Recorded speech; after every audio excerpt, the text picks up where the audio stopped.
اگلا لیسن ہے نون ساکن اور تنوین کے احکام۔ نون ساکن اور تنوین کے احکام ایک جیسے ہیں۔ جب بھی نون ساکن یا تنوین کے بعد حروف حلقی ہو، جیسے حمزہ ہا، عین حا، غین خا، اس کے بارے میں ہم نے پچھلے اسباق میں پڑھا تھا۔ تو جب بھی نون ساکن یا تنوین کے بعد حروف حلقی آ جائیں تو نون کی آواز کو ظاہر کر کے پڑھتے ہیں۔ ہم نے اخفا کے بارے میں بتایا تھا کہ نون ساکن اور تنوین پر اخفا ہوتا ہے، لیکن اسی نون ساکن اور اسی تنوین کے بعد جب حروف حلقی میں سے کوئی حرف آ جائے تو اس کو ہم اظہار کر کے پڑھتے ہیں۔ دوسری بات یہ کہ جب نون ساکن یا تنوین کے بعد حروف یرملون میں سے یعنی یا، را، میم، لام، واو اور نون میں سے کوئی حرف آ جائے تو اس پر ادغام ہوتا ہے۔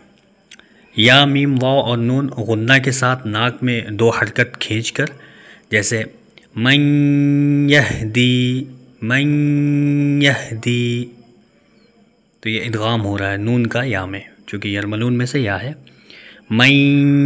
من، لام اور را بغیر غنہ کے پڑھیں گے، جیسے مر ربی کا، مر ربی کا، یہاں پہ غنہ نہیں ہوگا۔ مر ربی کا،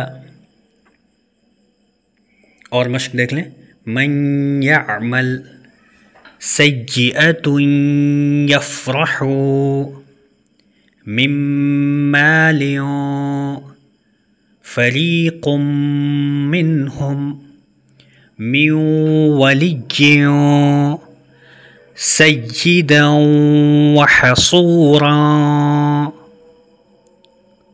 من نار حطۃ نغفر من ربک لرؤوف رحیم من لدنک جنات لہم، جنات لہم، تو یہاں جنہ پر جو ہے غنہ ہوگا، اور تنوین کے بعد جو لام ہے تل، تو یہاں پر جو ہے وہ ادغام ہوگا۔ امید کرتے ہیں آج کا یہ لیسن آسان لگا ہوگا۔ انشاءاللہ نیکسٹ کلاس میں ہم لوگ نون ساکن اور تنوین کے مزید احکام کے بارے میں پڑھیں گے۔ السلام علیکم ورحمۃ اللہ وبرکاتہ۔